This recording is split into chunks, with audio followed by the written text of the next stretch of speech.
Bonjour et bienvenue à notre tout dernier épisode de la saison. Je m'appelle Sandrine, chargée de projet au CESIC, le carrefour d'éducation à la solidarité internationale de Québec, et je suis accompagnée de ma collègue Molly Dujardin, conseillère en communication et rayonnement au CECI, le Centre d'études et de coopération internationale. Prendre part, c'est un balado engagé sur l'action climatique qui est organisé par la table de concertation Jeunesse en solidarité internationale de la COSI en collaboration avec le CECI et le CESIC, et on est dans les studios de CISM.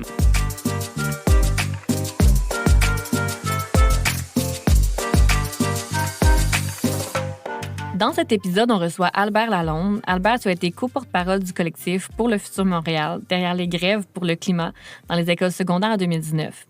Tu es membre de la Fondation et ex-co-porte-parole de la CEV, la Coalition étudiante pour un virage environnemental et social. Tu as participé aux côtés de 14 autres jeunes à l'action juridique contre le gouvernement canadien pour la responsabilité dans la crise climatique. Tu travailles actuellement en tant que chargé de projet pour le laboratoire Conscience climatique de la Fondation David Suzuki afin de décloisonner le dialogue social sur les enjeux socio-environnementaux, notamment en mobilisant les arts. Pendant tes temps libres, justement, tu aimes faire des boucles d'oreilles. Albert, merci d'être là. Salut, merci de m'inviter. Alors, on va commencer par le commencement. Comment as-tu commencé à t'investir dans les mouvements sociaux? Je sais jamais par où commencer cette question, mais pour moi, ça a toujours été quelque chose d'un peu instinctif. J'étais dans une école alternative au primaire, dans un milieu vraiment granuleux où n'importe quelle idée, c'était vraiment quelque chose de valorisé et d'accueilli, de la mettre en place dans l'optique où ça améliorait la qualité de vie, dans l'optique où ça contribuait au milieu. Donc, c'est un peu comme ça que j'ai commencé à m'impliquer comme très jeune. Puis ensuite, je me suis impliqué dans des instances de partis politiques au début de mon adolescence, quand j'avais 13-14 ans. Il y avait aussi beaucoup la lutte contre l'austérité dans les écoles secondaires publiques qui était vraiment vive en 2014-2015. Donc, c'est comme mes premières organisations de manifs et tout. Puis ensuite, ça a toujours été de l'implication comme très locale dans des comités, etc. Puis m'impliquer dans le cadre scolaire. Puis je pense qu'en 2019 aussi, ensuite, puis là où mon militantisme a pris peut-être sa forme actuelle. Mais on a simplement décidé que les comités verts, que de lutter contre des obstacles bureaucratiques à la mise en place de bacs à recyclage dans les écoles secondaires au Québec en 2018, alors qu'il n'y avait aucune raison légitime qu'il n'y ait pas de système de traitement des déchets. En tout cas, c'était tellement des luttes qui étaient longues, c'était tellement des luttes qui prenaient de l'énergie, puis en même temps, ça servait tellement à rien à l'échelle de ce qu'on perçoit comme étant le problème dans la situation. Puis en tout cas, le cynisme est juste vraiment lourd à porter. Fait qu'à partir de ce moment-là, je pense que c'était justement dans toute la mouvance des Fridays for Future. C'était juste de décider d'arrêter de travailler avec ce cadre-là, puis dans le fond, de dire, ce système-là fonctionne pas, est complètement brisé, donc on va, je veux dire, puis à l'époque, c'est ça, on était soumis à comme plein de niveaux d'autorité, mais on était juste comme,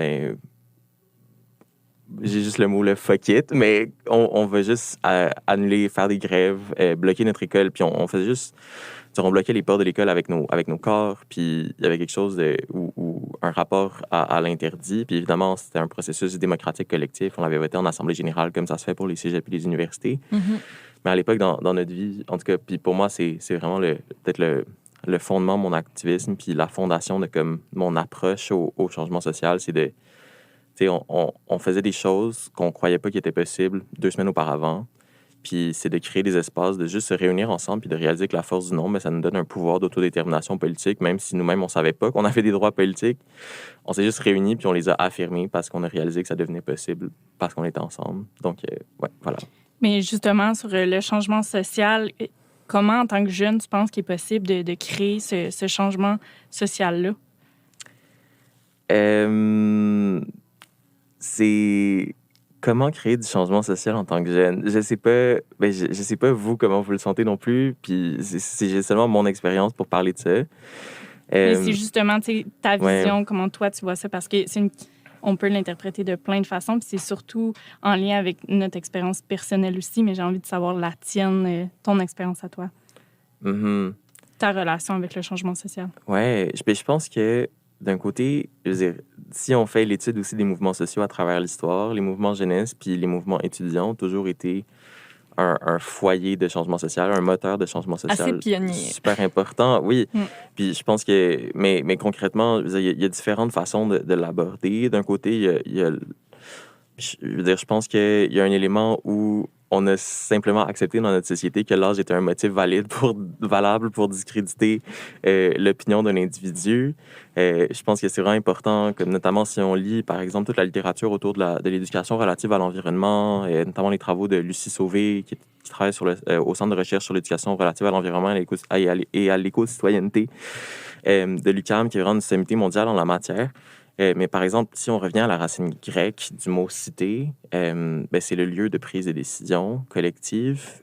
Puis donc, la racine grecque du mot citoyen, c'est la personne qui participe à cette prise de décision collective. Et je pense que dans cette optique-là, ben, dès qu'on est bébé, je veux dire, un bébé peut, en pleurant, en exprimant ses besoins de différentes façons, a une influence sur les personnes autour de lui. De la même façon, donc je pense que c'est vraiment de revoir, comme on a un rapport à la citoyenneté qui est pas... En tout cas, un rapport à la citoyenneté qui est construit. Puis j'utilise la citoyenneté, là, pas dans le sens genre discriminatoire de qui a des papiers, qui a accès aux services publics, qui va se faire Non, déporter mais au ou niveau de non, la participation mais au niveau de la citoyenne. participation citoyenne. Puis donc, bref, je pense que c'est ça. Comme d'un côté, il y a toute cette exclusion de la parole, puis cette méconnaissance des droits politiques des enfants qui sont quand même qui sont reconnus dans les traités internationaux, etc., mais qui sont rarement appliqués. Puis il y a comme tout ce rapport-là à l'autorité, puis la façon dont on est socialisé, puis on l'internalise aussi.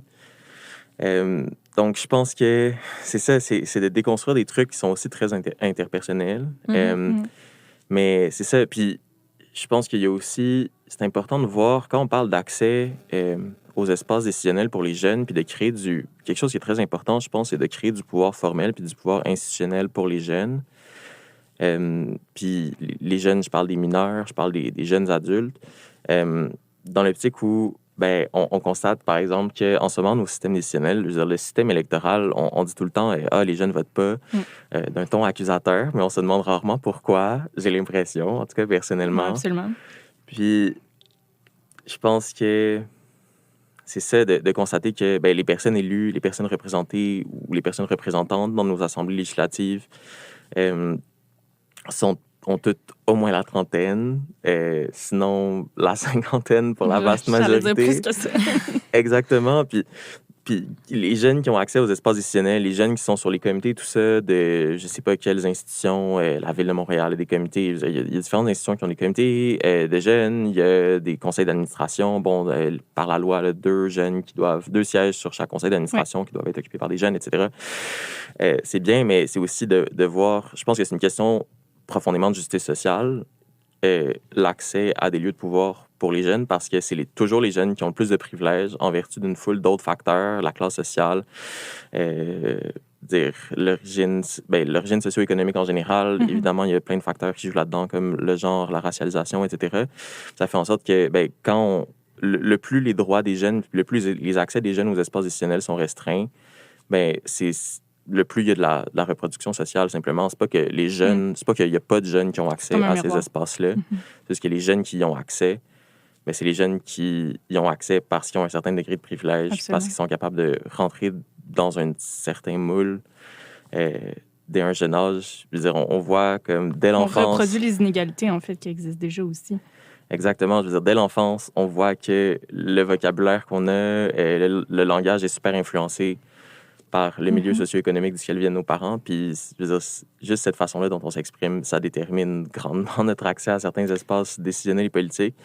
Donc, dans cette optique-là, je pense que c'est ça, les mesures d'inclusion des jeunes, c'est vraiment un tremplin pour la justice sociale. En tout cas, je pense que je le vois comme une condition sine qua non pour la justice sociale en général. Et donc, c'est ça. Puis, ouais, je sais pas si ça répond à la question. Absolument. Même Oui, plus. puis je trouve ça vraiment intéressant que tu ramènes sur un peu le pouvoir des mots, à quel point ça formate et ça peut cloisonner aussi notre vision de ce qu'on croit qui est possible ou non. Puis je lisais la semaine dernière un essai de Véronique Côté où est-ce qu'elle faisait le lien comment est-ce que tranquillement, dans une espèce de pente fatale où on ne se voit plus comme des citoyennes, des citoyens, mais comme des consommateurs, consommatrices, ou que le gouvernement nous aborde à tout le moins dans ce genre de dynamique parfois, et que ça nous remet dans une dynamique où ce qu'on cherche, c'est d'être satisfait, qu'on répond à des besoins, et non dans une perspective où est-ce qu'on peut prendre part, puis qu'on a un pouvoir d'agir dans ce qui se passe et qu'on doit se mobiliser. Fait que comment est-ce qu'on se définit Absolument. dans cette société-là? Est-ce qu'on se dit comme citoyenne, comme consommateur ou autre? Bien, ça l'oriente. Qu'est-ce qu'on se croit le pouvoir de faire ou l'envie de faire? Puis, bien, très rapidement, je crois que tu t'es perçu comme une personne qui est citoyenne parce que tu as pris parole, tu as pris de l'espace, tu as donné de l'espace à ta voix. Puis, en tant que jeune, est-ce que tu as senti que ça a influencé le rôle ou l'impact de ta parole, que ce soit positif ou négatif? Là, on le voit avec, par exemple, Greta ou d'autres, qu'être jeune, ça peut jouer dans ton de bon côté ou ça peut aussi nous nuire. Là. Ben, je pense que en 2019, il y avait cet aspect-là où on avait une très grande légitimité morale, on avait une sorte d'autorité morale qui était vraiment importante. Puis, je veux dire, par exemple, moi, j'étais au secondaire à cette époque. Puis mon âge faisait en sorte que j'avais beaucoup plus de facilité par exemple, dans les médias que les porte-paroles de La Planète s'invitent à l'université avec qui on travaillait également, puis qui étaient simplement plus âgés.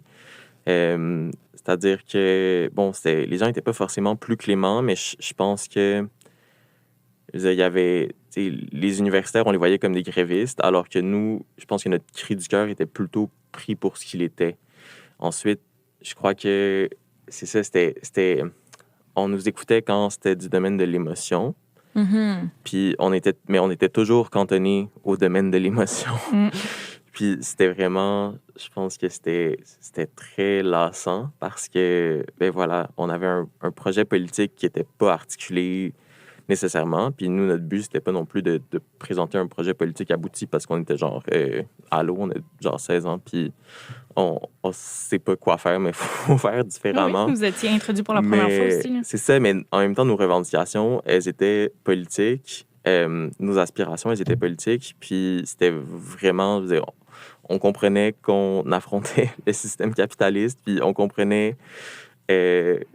en tout cas, donc, c'est de toujours se faire ramener à des...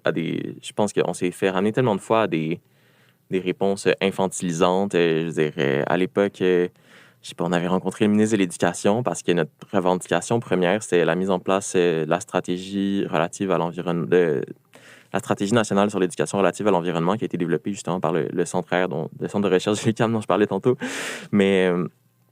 puis c'est ça, et puis on rencontrait, puis c'était juste... En tout cas, je le prends comme exemple parce qu'il était comme « Ah, ben oui, mais là, vous voyez, vous vous exprimez tellement bien, on n'a pas de problème avec les jeunes, ils savent c'est quoi les problèmes socio-environnementaux, puis de toute façon, là, quand vous allez être ingénieur plus tard, vous allez régler le problème. » Donc, c'est comme, il y avait tellement je veux dire, on se faisait répondre des affaires absurdes à tout bout de champ par des personnes en situation d'autorité qui avaient absolument aucune gêne, aucune honte à nous répondre des trucs, là, que comme... Tu sais, je veux dire, les ministres en conférence de presse, c'est pas comme s'ils répondaient des trucs édifiants à tout le monde là, non plus. Tu sais, c'est du patinage politique, on connaissait, mais je pense qu'il y avait une certaine normalisation au fait de nous répondre absolument n'importe quoi. C'est juste comme... Mais c'est facile de parler à la place des jeunes, puis pas nécessairement de les écouter, puis de mettre en action aussi leurs demandes, parce que c'est une autre étape aussi de pas juste écouter, mais de les considérer comme des acteurs de pouvoir puis de transformation, en fait. Là. Puis ce que je trouve intéressant, c'est que la réponse était un peu...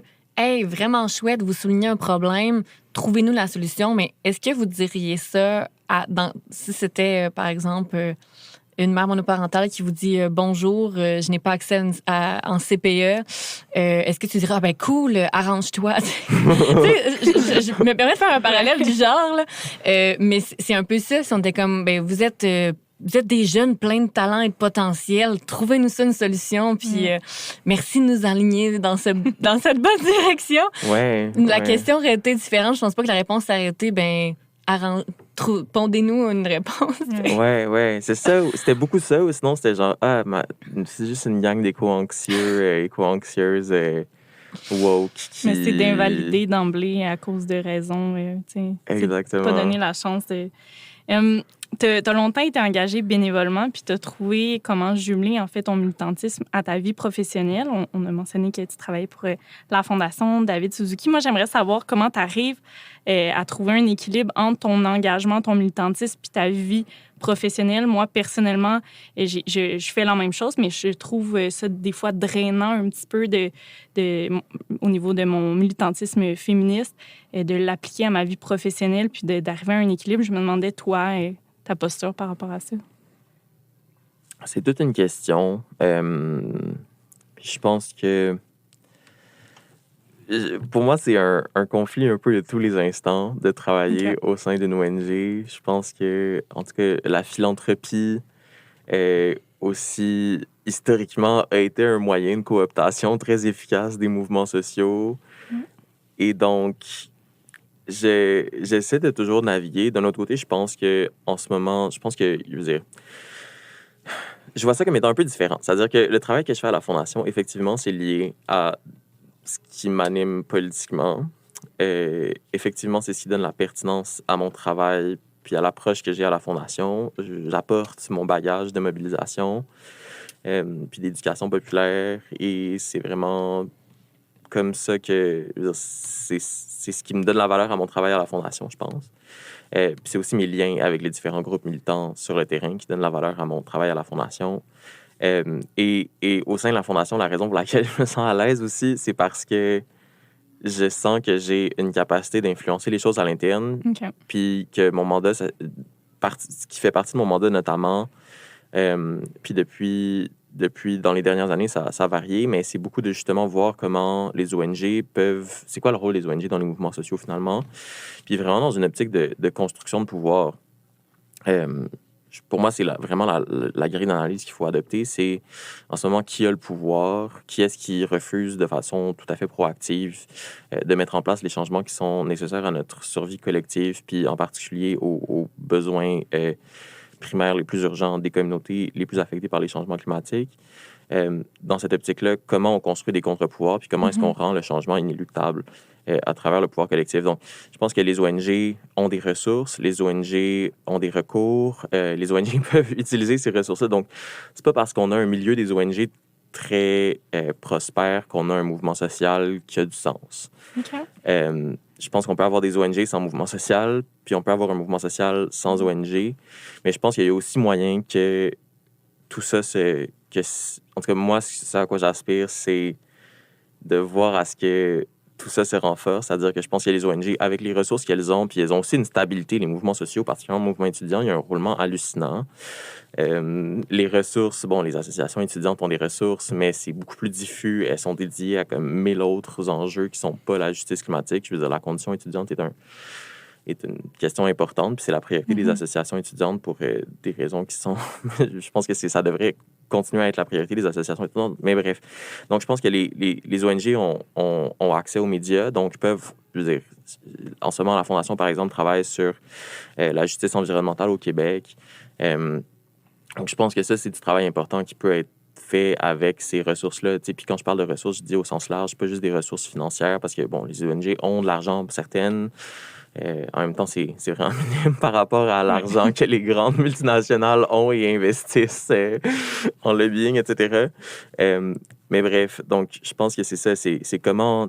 En tout cas, je pense qu'il y a un rôle à jouer, puis un rôle à comprendre, puis à assumer, puis qui est bizarrement pas instinctif dans le milieu philanthropique ou dans le milieu des ONG, ou par exemple, en tout cas, à chaque fois qu'on organise une manif, c'est tellement de travail de juste réunir les différents éléments matériels dont on a besoin, avoir un système de son, avoir des mégaphones, avoir des vestes fluorescentes.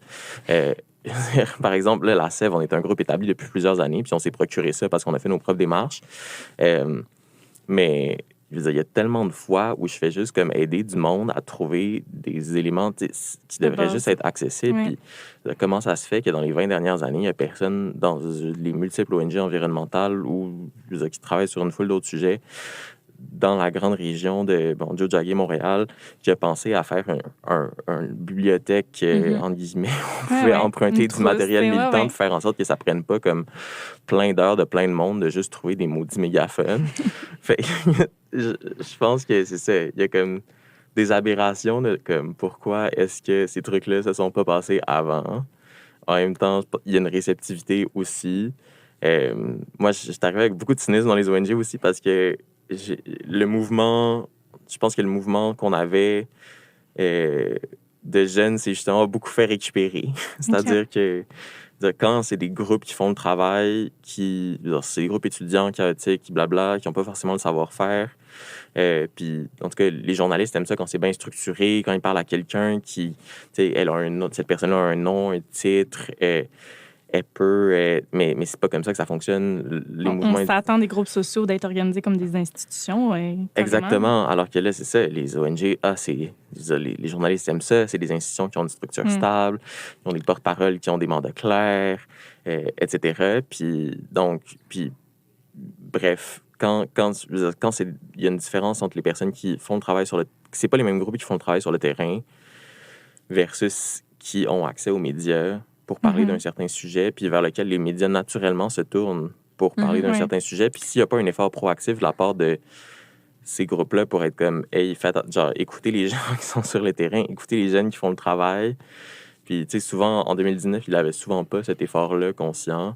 Puis, ça fait en sorte que le crédit revient à d'autres, ou alors, le nombre de fois où j'ai vu des ONG qui nous avaient aidés comme 2 fois, faire des campagnes de financement, genre, on va appuyer les jeunes, nanana, alors que c'est plus ou moins ça, tu sais, puis on n'a jamais été consulté dans le fait dans le développement de ces campagnes de financement-là, puis en tout cas, puis on sentait pas vraiment d'intentionnalité dans le partage des ressources, dans le fait qu'on puisse, juste le terme anglais, comme, je pense que c'est vraiment « enable one another », parce que... Bref, mais puis de l'autre côté, c'est ça. Je pense que les ONG ont besoin des mouvements sociaux parce que sans la force du nombre, on a beau avoir les plus beaux plaidoyers possibles, si le gouvernement est idéologiquement et dans ses intérêts opposé à ce qu'on propose, c'est sûr que ça ne va pas se réaliser. Donc, la création de rapports de force, elle est nécessaire et donc l'intentionnalité. Je pense qu'il faut avoir de l'intentionnalité dans le fait de le faire, puis ça impose de surmonter toutes sortes d'hésitations puis de passifs ou de frustrations de part et d'autre. Puis je comprends les frustrations qui peuvent être accumulées. Puis je veux pas faire la morale à personne de comme il faut travailler ensemble, mais je pense quand même que dans une optique de construction de pouvoir, c'est ce qui est optimal. Puis c'est ce sur quoi, en tout cas, moi, j'essaie de tendre. J'ai l'impression que tu es peut-être déjà dans une direction où est-ce que je voulais qu'on aille, mais justement, comment tu vois la relation entre les organisations plus institutionnalisées puis les mouvements de base dans une optique de création de ce rapport de force-là? Oui, c'est une grosse question, puis je pense qu'il faut commencer par se parler. La pandémie a vraiment fait en sorte que les différentes communautés sont super isolées, puis pour moi, je conçois toujours le changement social sur une base super interpersonnelle, là. C'est-à-dire que quand on avait 500 000 personnes dans la rue le 27 septembre 2019, c'est parce qu'on, tu sais, je sais pas, il y avait, je pense, 360 quelques mille étudiants et étudiantes en grève. Mais concrètement, ça s'est fait une conversation de table de cafétéria à la fois. Ouais.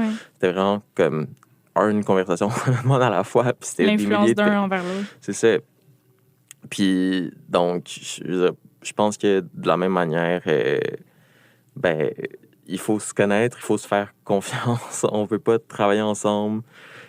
Faut faire confiance à nos intentions mutuelles aussi. Je pense que parfois, c'est un truc où on reste beaucoup dans la méfiance. Bref. Puis en même temps, les ressources sont pas très... Il n'y a pas énormément de ressources de part et d'autre. Donc, je pense qu'il y a comme un esprit aussi... Je pense qu'il faut faire attention dans les mouvements sociaux. On a aussi une espèce d'esprit... j'ai l'impression que c'est un peu du néolibéralisme internalisé parfois, mais un esprit de rareté où Absolument. Oui. on protège nos ressources comme si c'était des œufs en or. Parce qu'on en a si peu. Parce qu'on en a si peu. Puis d'un côté, c'est fondé. D'un autre, c'est comme... mais si on réfléchissait un peu mieux à la manière dont on les investit, tu sais, comme 20 000 $ sur le budget de plein d'organisations environnementales, c'est vraiment pas grand-chose. Puis, juste revenir à cette idée de comme acheter une coupe de mégaphones puis les rendre disponibles pour le monde, Sauf que pour ça, il faut du financement à la mission, non du financement par projet. Puis il y a quelque part aussi où est-ce qu'en tant qu'ONG ou même en tant que mouvement social, on est dépendant de ce financement-là, de ces coups de main-là. Et les priorités qui sont établies vont beaucoup guider, nous, après ça, notre action en dessous. Fait que c'est délicat à jongler là-dedans là, en tant qu'organisme. Puis puis je reviens un peu sur le côté plus personnel de la chose, où est-ce que en tant que militante, de me sentir limitée dans mon action puis de ne pas pouvoir tout faire ce que j'aspire à faire dans le cadre de mon organisme, c'est frustrant. Mais je pense qu'il faut les nommer, ces limites-là. Puis pour moi, c'est la base. Vraiment d'être capable d'avoir cette conversation. Moi, souvent, je parle avec mes collègues de différentes ONG, puis elles se sentent vraiment coupables de ne pas être capables d'en faire autant qu'elles voudraient, etc. Mais on dirait que ce sentiment de culpabilité-là, et jamais comme surmonter vers des actions concrètes. C'est comme, je me sens mal, j'en suis désolée. Mais je pense qu'il y a aussi, d'un autre côté, comme peut-être que les mouvements sociaux nomment pas assez clairement leurs besoins ou qui, souvent, moi, j'ai accès à ces gens-là parce que je les ai connus dans un contexte très particulier où j'étais porte-parole, puis j'avais plein d'exposures médiatiques, puis je me suis retrouvé à travailler dans des salles de réunion parce que je représentais mon groupe dans ces espaces-là. Mais donc, il n'y a pas 1000 personnes qui peuvent leur dire comme, ce dont elles ont besoin, ce dont leur groupe ont besoin. Je pense qu'il y a du travail interne à faire de vraiment voir quelles ressources on a, quelles ressources on n'a pas. Mais c'est de vraiment avoir des espaces de... Puis je pense que, globalement, je pense que ce qu'il faut, c'est des espaces de stratégie collective. D'échange. C'est ça, parce que je pense qu'il y a une valeur à la création, à l'élaboration de politique, à la création de données sur plein d'enjeux qui peuvent ensuite être récupérés. Mais si c'est pas transmis aux gens sur le terrain d'une manière qu'elles comprennent, ou encore, par exemple, je pense qu'il y a vraiment... Je vais prendre un exemple. Il y a vraiment un écart entre ce que les groupes de jeunes revendiquent en termes de cible de réduction des émissions de GES versus ce que les organisations plus institutionnalisées revendiquent en termes de cible de réduction des émissions de gaz à effet de serre. Puis il y a vraiment un sentiment de trahison qui est répandu dans plusieurs espaces par rapport à ça. Puis c'est comme, comment ça est-ce qu'on n'est pas capable d'avoir une conversation fonctionnelle? Puis comment ça est-ce qu'on se sent menacé? Bref, je sais pas si mon propos est clair, mais je pense que c'est comme d'entamer un dialogue, de créer des espaces, de partager des espaces où on peut avoir ces conversations-là. Absolument. C'est un point de départ. Puis on le fait un petit peu aujourd'hui aussi. Mine de rien, on représente 3 ONG différentes, puis on s'allie comme ça. Mais c'est que la base, en fait. Il faut continuer, il faut influencer à même notre ONG pour avoir un impact concret aussi, parce que l'ONG, l'institution, c'est une chose, puis nous, notre pouvoir d'impact aussi, c'est une deuxième chose. Là. Exact. Puis je dis ça, puis je chiale, puis je veux vraiment pas paraître... je veux pas avoir l'air de faire preuve d'ingratitude envers comme toutes les personnes qui travaillent dans des structures d'ONG puis qui nous ont vraiment aidés puis qui ont eu un impact décisif depuis le début de notre travail. Mais c'est ça. Mais je pense que d'avoir une vision à long terme aussi, puis souvent, on se fait aider sur des trucs comme « faut un truc de son à cette manif-là ». Mais en tout cas, puis il y a aussi, je pense, toutes sortes de contraintes juridiques. Au Canada, on a vraiment des contraintes juridiques très, très, très, très fortes sur le financement des charités. C'est-à-dire que, par exemple, un OBNL, une organisation de charité, peut pas financer un projet sans que son logo soit dessus, sans vraiment se l'approprier. Donc, clairement, les groupes veulent pas qu'une organisation s'approprie leur travail. De l'autre côté, ça fait en sorte que elles n'ont pas le droit d'y allouer des ressources. C'est comme toutes des lois qui ont été votées qui ont été adoptées sous, je pense, le gouvernement de Stephen Harper. Donc, je pense que la vision, c'était beaucoup que, en tout cas, certaines charités étaient comme à risque terroriste puis de financer des trucs. Donc, bref, mais tu sais, ça a vraiment un impact de répression des mouvements sociaux, alors qu'aux États-Unis, n'importe quelle fondation peut donner autant qu'elle veut. La dynamique est complètement différente. Je pense que c'est un enjeu aussi qui est juridique puis légal. Mais ce que j'entends, c'est qu'il faut vraiment pas avoir peur d'aller échanger entre le mouvement, les ONG, puis toutes les personnes, en fait, qui peuvent avoir un impact, un pouvoir, puis que ça soit pas nécessairement uniquement au niveau des institutions, mais que chaque personne, regroupement, organisation compte aussi. Mm-hmm. Puis je pense que les ONG comprennent pas à quel point c'est dans leur intérêt d'avoir du monde dans la rue qui demande des choses qui sont beaucoup plus ambitieuses que ce qu'elles proposent. Elles ont les mêmes objectifs, c'est ça. C'est ça. Donc c'est toujours un peu... C'est spécial parce qu'il y a souvent des des institutions qui vont s'arroger le mérite d'avancées qui ont été rendues possibles grâce à la pression politique de groupes complètement différents. Donc, je pense que c'est juste d'avoir de la transparence aussi dans le fait que les mouvements sociaux, juste de leur existence, font énormément de choses pour que la mission de ces groupes-là avance. Donc, je pense que c'est là aussi que le partage est nécessaire parce que s'il n'y a pas une intentionnalité de redonner, ben, ça veut dire que c'est quand même unidirectionnel comme relation de... C'est ça. Puis, pour un peu ramener tout ça dans une action, tu sais, comment est-ce qu'on peut prendre part à l'action climatique? Je pense pour moi, c'est vraiment de commencer par ses intérêts, ce dont on se sent capable. Pour moi, le grand problème, c'est que les gens ne réalisent pas à quel point juste le fait d'exister, ça permet de faire vraiment des choses comme dire, on peut demain matin aller dans la rue puis faire n'importe quoi. Je veux dire, on peut bloquer les infrastructures. On n'est pas obligé de s'arranger pour se faire prendre. Je ne sais pas si j'ai le droit de dire ça ici. Je ne sais pas si c'est stratégique, mais il y a vraiment plein de choses qui sont possibles. Puis je pense que... Puis en même temps, c'est possible à une échelle super locale, mais c'est simplement de s'organiser en tant que communauté. Tu sais, pour moi, le grand problème, par exemple, en 2019, c'est qu'on avait créé un immense truc, mais il n'y avait rien qui liait les gens ensemble. Il n'y avait comme pas de ciment. Puis ensuite, ça s'est étiolé super rapidement. Le momentum a été perdu, la pandémie a frappé, puis il n'y avait plus rien.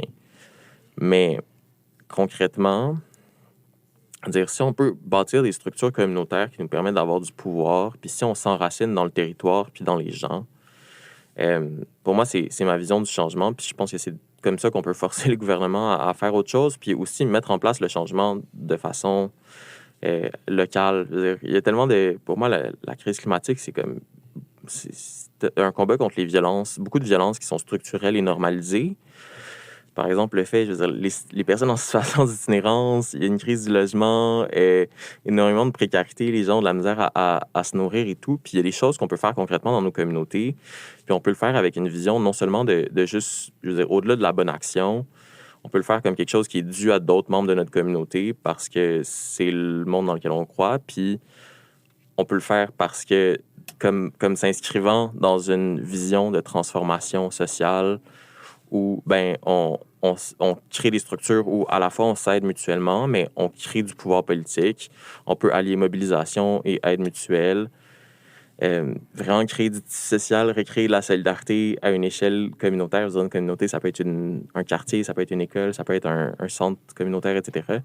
Mais donc, je pense que toutes les façons sont bonnes de s'engager, de prendre part. Et c'est aussi de le faire pour une cause qui nous touche directement avec les compétences qu'on a déjà.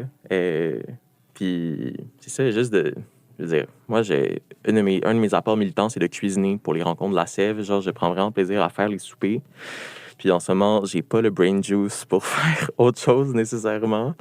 Puis je pense que c'est ça, juste tout, je veux dire, tout ça nous ramène aussi à l'importance des rôles de care qui sont pas forcément reconnus dans les mouvements sociaux nécessairement, mais qui sont super importants. Donc je pense que c'est juste de comme approcher les personnes qui font du travail, puis de leur demander c'est quoi leurs besoins ou de leur proposer juste quelque chose de hey, ça te tente-tu que non.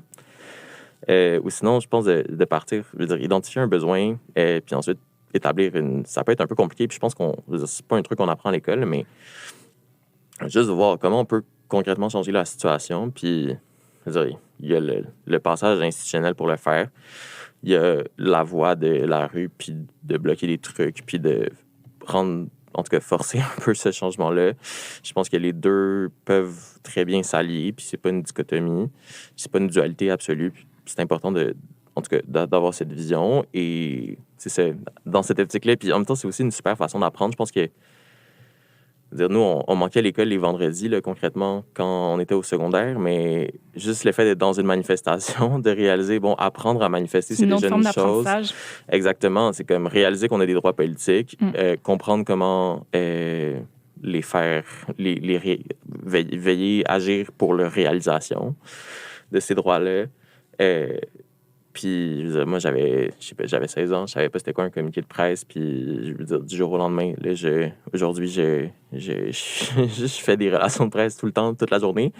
Puis, c'est ça, donc je pense que on apprend beaucoup, puis c'est simplement de réaliser que, comme, on peut simplement en parlant, en écrivant, il y a tellement de choses qu'on peut faire Mais qui sont pas compliquées, puis qu'on en fait une montagne, je pense, puis on a le sentiment que c'est inaccessible, mais comme concrètement, il faut juste se lancer. J'entends que pour toi, prendre part, ça peut être... En fait, il faut commencer par s'écouter puis se respecter pour pouvoir avoir un impact qui peut être de manière vraiment diverse selon nos intérêts, puis de choisir à travers ça qu'est-ce qui nous convient. Puis c'est ultimement qu'on va pouvoir faire ça qu'on va pouvoir contribuer à quelque chose de plus gros qui est un mouvement social.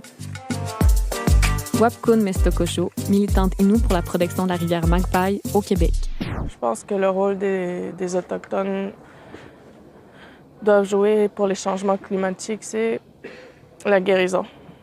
De guérir notre esprit, ça va être de guérir la terre aussi en même temps. C'est de retrouver le lien à la terre qu'on a perdu.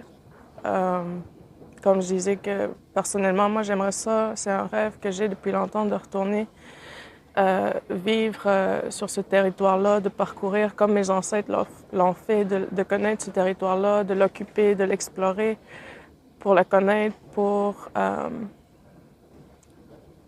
parce que, je veux dire, c'est connaître ce territoire-là, pour moi, c'est me connaître moi aussi en tant qu'Innu. Merci, Albert. En fait, j'ai envie de terminer comme on termine toujours avec une référence culturelle qui est importante pour toi pour inspirer les gens à continuer à réfléchir sur les enjeux que tu as soulevés aujourd'hui. Fait que je ne sais pas s'il y a quelque chose qui te vient à l'esprit, là. Ouais, j'ai eu vraiment de la misère à choisir, mais je dirais le film de Alanis Obomsawin, Kanesatake, 270 ans de résistance sur ce qu'on appelle la crise d'Oka, est super important. C'est disponible gratuitement sur le site de l'ONF. Puis je pense que c'est important aussi de se rappeler que, en tout cas, je pense que c'est un rappel saillant, puis vraiment pédagogique aussi, puis concret que si on lutte pour la justice climatique, on est sur des terres volées. Je veux dire, l'État québécois et l'État canadien se sont construits grâce au génocide des peuples autochtones qui visait notamment à vider le territoire pour pouvoir accéder aux ressources.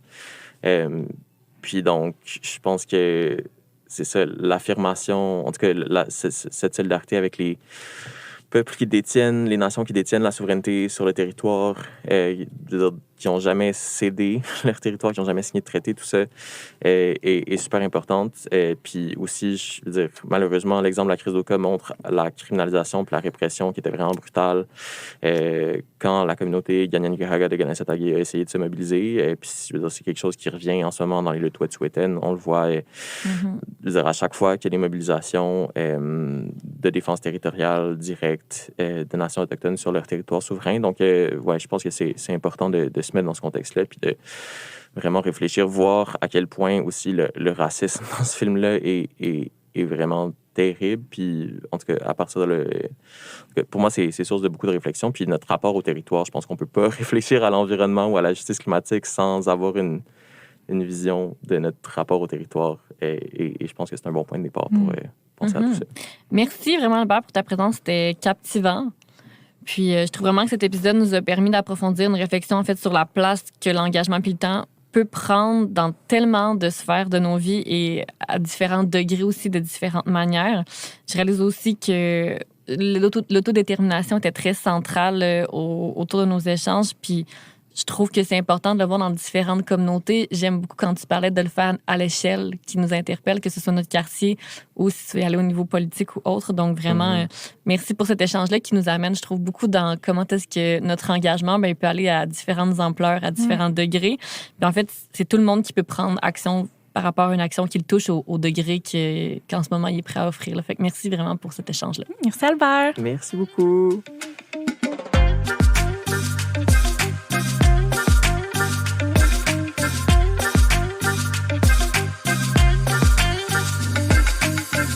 Ce balado est rendu possible grâce à une collaboration entre la table de concertation Jeunesse en solidarité internationale de l'ACOSI, le CECI via son programme de coopération volontaire et le Carrefour d'éducation à la solidarité internationale de Québec. Nous sommes dans les studios de CISM et nous les remercions pour leur appui au montage. Pour en savoir plus, vous pouvez nous suivre sur nos médias sociaux. C'était Sandrine Elie et Molly Dujardin. On vous remercie vraiment de nous avoir accompagnés à travers ces belles rencontres. Et on vous invite à vous aussi prendre part à l'action climatique.